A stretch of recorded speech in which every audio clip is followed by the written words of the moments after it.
Hi every one, നമുക്കപ്പോൾ ചോറിനും ചപ്പാത്തിക്കുമൊക്കെ കഴിക്കാൻ പറ്റിയ പനീർ ടിക്ക മസാലയെന്ന് നോക്കിയാലോ. പൊറോട്ടയുടെ എല്ലാത്തിൻ്റെ കൂടെയും കഴിക്കാൻ പറ്റിയൊരു ഐറ്റം. അതിനായിട്ട് ആദ്യം തന്നെ ഒരു ബൗളിലോട്ട് അരക്കപ്പ് തൈര്, അതിലോട്ട് 2 ടീസ്പൂൺ നമുക്ക് കടലമാവ് ചേർത്ത് കൊടുക്കുക. അത് കഴിഞ്ഞ് പൊടി ഐറ്റങ്ങളായ മുളക് പൊടി, മഞ്ഞൾപ്പൊടി, ഗരം മസാല, കസൂരി മേത്തി, ചാട്ട് മസാല, ഉപ്പ്, പെപ്പർ പൗഡർ, പിന്നെ ഇഞ്ചി വെളുത്തുള്ളി പേസ്റ്റ്, ഇവരെല്ലാം ചേർത്ത് നന്നായിട്ട് മിക്സ് ചെയ്തെടുക്കാം കേട്ടോ. ഇതിൽ ഇമ്പോർട്ടൻ്റ് കസൂരി മേത്തി കേട്ടോ, അത് മിക്സ് ചെയ്യാണ്ടിരിക്കാൻ മാക്സിമം ശ്രദ്ധിക്കുക.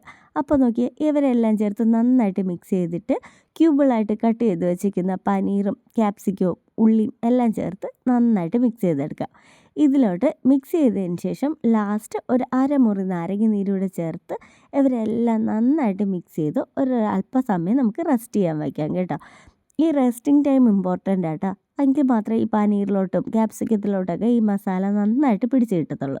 ഈ ഒരു 10 മിനിറ്റ് കഴിയുമ്പോഴേക്കും നമുക്കൊരു പാൻ അടുപ്പത്തോട്ട് വെച്ച് അതൊന്ന് ചൂടാകുമ്പോൾ അതിലോട്ട് എണ്ണയോ ബട്ടറോ ചേർത്ത് കൊടുക്കും കേട്ടോ. ബട്ടറാണെങ്കിൽ നല്ല സൂപ്പർ ടേസ്റ്റ് ആയിരിക്കും. അപ്പോൾ നോക്കി അവരെല്ലാം ചേർത്ത് ഒന്ന് ചൂടായി വരുമ്പോൾ തന്നെ ഈ നമ്മൾ മിക്സ് ചെയ്ത് വെച്ചിരിക്കുന്ന മസാല മിക്സ് ചെയ്ത പനീർ ചേർത്ത് കൊടുത്ത് തിരിച്ചും മറിച്ചു വിട്ട് ഇവരെ ഒന്ന് റെഡിയാക്കി എടുക്കുക.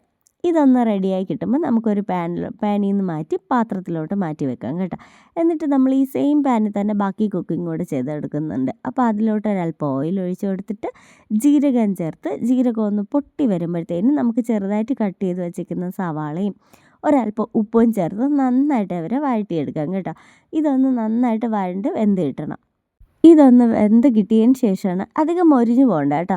ഇതൊന്ന് വെന്ത് കിട്ടിയ ശേഷം നമ്മളിതിലോട്ട് മസാലകൾ ചേർത്ത് കൊടുക്കുന്നുണ്ട്. അധികം മസാലയൊന്നുമില്ല, ഒരല്പം മഞ്ഞൾപ്പൊടിയും 1 സ്പൂൺ മുളക് പൊടിയും ചേർത്ത് നന്നായിട്ടൊന്ന് മിക്സ് ചെയ്തെടുക്കുന്നുണ്ട് കേട്ടോ. ഒരല്പം ഗരം മസാലയും കൂടി ചേർത്ത് കൊടുക്കുക.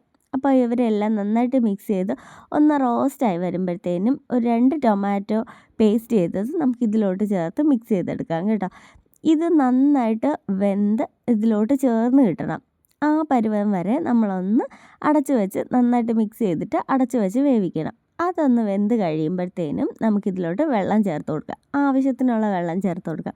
അതായത് അധികം ലൂസായി പോകാനും പാടില്ല, ഒരു തിക്ക് ഗ്രേവി ആയിട്ട് നമുക്കിത് കിട്ടുകയും വേണം കേട്ടോ. ഇതൊന്ന് തിളച്ച് വരുമ്പോൾ തന്നെ നമ്മളിതിലോട്ട് ആദ്യം തന്നെ റെഡിയാക്കി വെച്ച പനീർ ഇതിലോട്ട് ചേർത്ത് കൊടുക്കുന്നുണ്ട് കേട്ടോ. ഈ പനീറിൻ്റെ മസാല നമുക്ക് ഗ്രേവിയിലോട്ടും ഗ്രേവിയുടെ മസാല നമുക്ക് പനീറിലോട്ടും നന്നായിട്ട് പിടിച്ച് കിട്ടണം കേട്ടോ.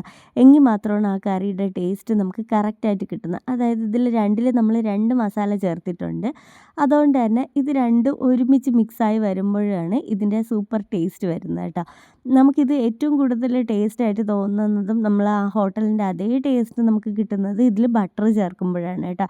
പിന്നെ ബട്ടർ നമ്മൾ സ്ഥിരം എപ്പോഴും ഈ ഇങ്ങനെയൊക്കെ കറി വെക്കുമ്പോൾ വല്ലപ്പോഴും വെക്കുവാണെങ്കിൽ ഓക്കെയാണ്. പക്ഷെ സ്ഥിരം ഇതൊക്കെ ട്രൈ ചെയ്ത് നോക്കുന്നവരാണെങ്കിൽ ബട്ടർ അധികം ചേർക്കാണ്ടിരിക്കുന്നതായിരിക്കും നല്ലത്. പക്ഷെ നമുക്ക് അതേ റെസ്റ്റോറൻറ്റ് സ്റ്റൈലിൽ ടേസ്റ്റ് നമുക്കൊരു പാർട്ടിക്കൊക്കെ പ്രിപ്പയർ ചെയ്യാനാണെങ്കിൽ നമ്മൾ ബട്ടറിൽ ചെയ്തെടുക്കുന്നതായിരിക്കും ഇതിലെ ബെസ്റ്റ് ഓപ്ഷൻ. അപ്പോൾ നോക്കിയേ, ഇത് നന്നായിട്ട് തിളച്ച് ഈ മസാലകൾ അങ്ങോട്ടും ഇങ്ങോട്ടൊക്കെ പിടിച്ച് കിട്ടുന്ന സമയത്ത് നമുക്കിതിലോട്ട് കസൂരി മേത്തി ചേർത്ത് കൊടുക്കാം കേട്ടോ. ഇത് ഇമ്പോർട്ടൻറ്റ് സ്റ്റെപ്പാണ്. ഇതാണ് ഇതിന് ഏറ്റവും ലാസ്റ്റ് നല്ലൊരു ഫ്ലേവർ തരുന്നത്. അത് കഴിഞ്ഞിട്ട് ഒരല്പം മല്ലിയിലയും കൂടെ ചേർത്ത് ഇത് മിക്സ് ചെയ്തെടുത്ത് കഴിഞ്ഞാൽ നമ്മുടെ കറി റെഡി ആയിട്ടുണ്ട്. അധികം ലൂസ് കൺസിസ്റ്റൻസി അല്ല, എന്നാൽ ഒരുപാട് തിക്ക് കൺസിസ്റ്റൻസി അല്ലാണ്ട് നല്ലൊരു ഗ്രേവി ടൈപ്പ് കറിയാണ് കേട്ടോ. അപ്പോൾ നമുക്ക് ചോറിനും ചപ്പാത്തിക്ക് റൈസിനൊക്കെ ബെസ്റ്റ് കോമ്പിനേഷനാട്ടോ. കറിയെ ഒന്നുകൂടെ ഒന്ന് റിച്ച് ആക്കാൻ വേണ്ടിയിട്ട് ലാസ്റ്റ് നമുക്ക് ഫ്രഷ് ക്രീമോ ബട്ടറോ ഒക്കെ ആഡ് ചെയ്ത് കൊടുക്കാം കേട്ടോ.